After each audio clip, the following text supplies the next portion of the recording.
Most people assume they'll know when they're getting rich. They're waiting for a moment, a number in their account, a feeling, some kind of signal. But that moment never comes because real wealth doesn't announce itself. Here's what nobody talks about.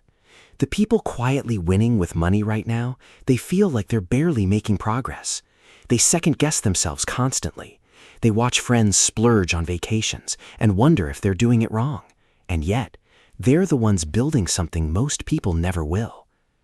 If you've been doing the right things but feel like you have nothing to show for it, this video might change how you see your own financial life. Because there are 8 signs that you're secretly getting richer, and most people miss every single one of them. Let's start with the one that trips people up the most. Sign number 1, your spending gap is growing, and you actually notice it. Not the number in your account, the gap. The difference between what you earn and what you spend. That gap is the entire game. It's not about income. It's not about how expensive your city is or how much your rent went up. It's about that margin. Think about 2 people making $70,000 a year. The first one spends $52,000. The second spends $74,000. From the outside, they might look identical. Same job title, same neighborhood, same Friday night restaurant. But one of them is accumulating options. The other is quietly going backward. The person with the gap doesn't feel rich. They're not taking luxury trips. But every month, that gap is turning into invested money, into a buffer, into future freedom. If you've started tracking your spending, even loosely, and you're aware that you're living on less than you earn, that awareness alone puts you ahead of most Americans, where the average household carries over $7,000 in credit card debt. The gap is quiet, but it compounds loudly over time. Sign number 2, you've stopped reacting to your income going up. This one is subtle. You got a raise, maybe a side project started paying off. Your income bumped up, and your first thought wasn't about upgrading your apartment or finally getting that car. That's not normal. That's actually rare. Most people experience what economists call lifestyle inflation. Income rises, spending matches it within months. The bigger apartment, the nicer gym, the daily Uber instead of the subway. And before long, the raise is completely absorbed. They make more, they stress just as much. But if you've gotten a raise in the last 2 years and your baseline lifestyle has stayed roughly the same, you're doing something most people can't manage. You're separating income from identity. You're not performing wealth, you're building it. Rich Richard went from $58,000 to $82,000 over 4 years. His rent changed once, by $150. His car is the same one he bought used in 2019. That $24,000 increase almost entirely redirected into investments. By 35, he had $190,000 growing in the market. His coworker made the same jump and has $22,000 in savings to show for it, and a lease payment on a car he's already bored of. When more money comes in and you don't immediately feel the urge to spend it up, that's a psychological shift that most people never make. Sign number 3, emergencies don't wreck you anymore. There's a version of financial stress that's invisible until something breaks. The car, the tooth, the flight home for a family emergency. And then suddenly you're doing math you don't want to be doing, putting things on a card, calling someone to ask for help. If that's not your life anymore, even a little, pay attention to that. Having 3 months of expenses saved puts you in the top 28% of American households. That's not a flex. That's how alarming the baseline is. Most people are one surprise away from financial panic. If you've built a cushion, even a small one, you've created something invisible but powerful, the ability to absorb a problem without it becoming a crisis. And that changes how you make decisions. You don't take a bad job offer because you're desperate. You don't stay in a situation you hate because you can't afford to leave. You have time, and time is what turns decent decisions into great outcomes. Sign number 4, you think in years, not months. Quick question. When you imagine your financial life, where does your mind go? Next paycheck? Next month's bills? Or are you thinking about what your investment account looks like at 45, what your options are at 50? The shift from short-term to long-term thinking is one of the most underrated signals of building wealth, and it's hard to fake. You either naturally think in decades or you don't, yet. Here's a concrete example. Someone who invests $400 a month starting at 25 and never increases that amount will have roughly $1.1 million by 65, assuming a standard 8% average return. Someone who waits until 35 to start and does the same thing ends up with about $524,000. Same discipline, same amount. 10-year head start is worth over $500,000. Compounding doesn't care about your feelings.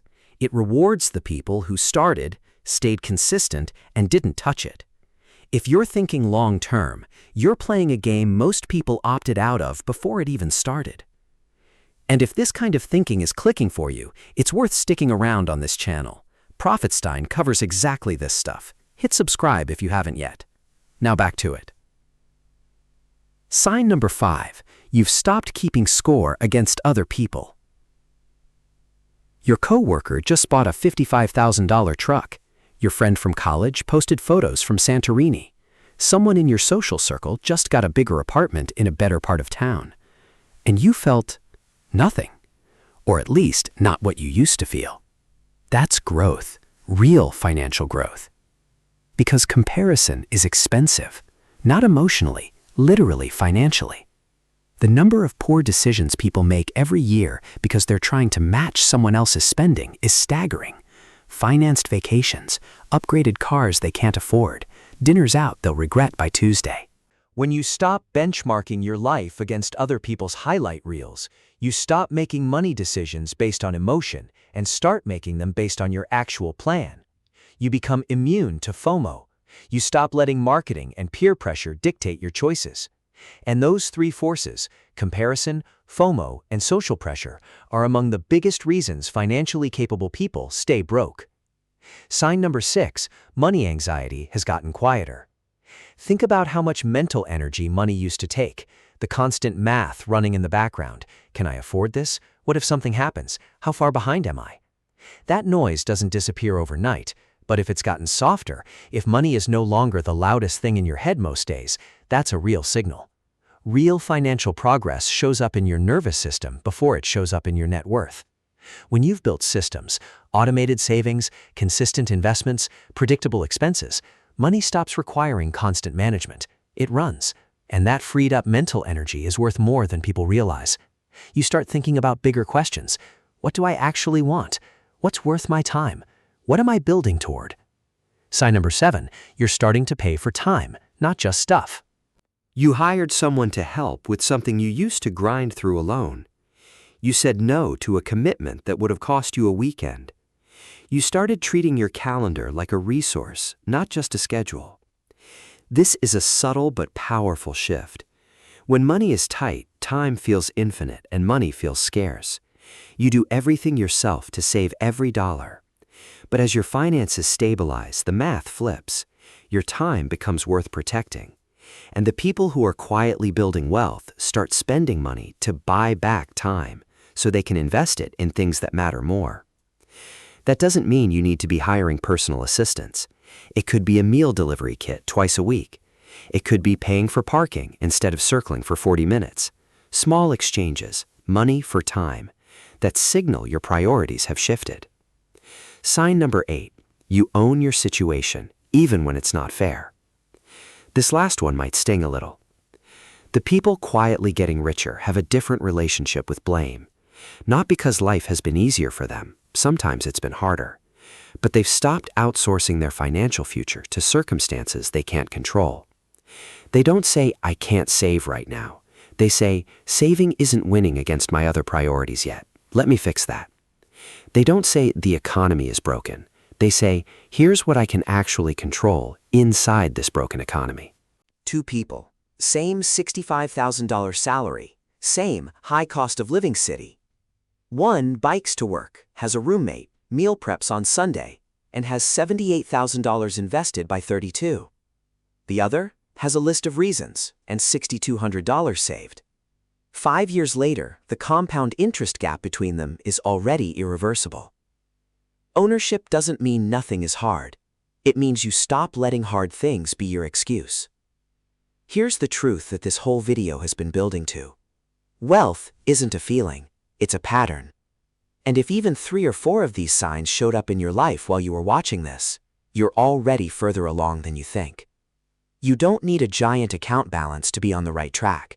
You need the right habits running consistently long enough in the right direction. Most people are waiting to feel rich before they act rich. The people quietly winning flipped that. They built the habits first. The feeling comes later. And so does everything else.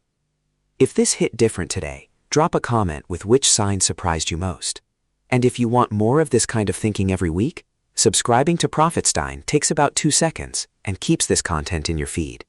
See you in the next one.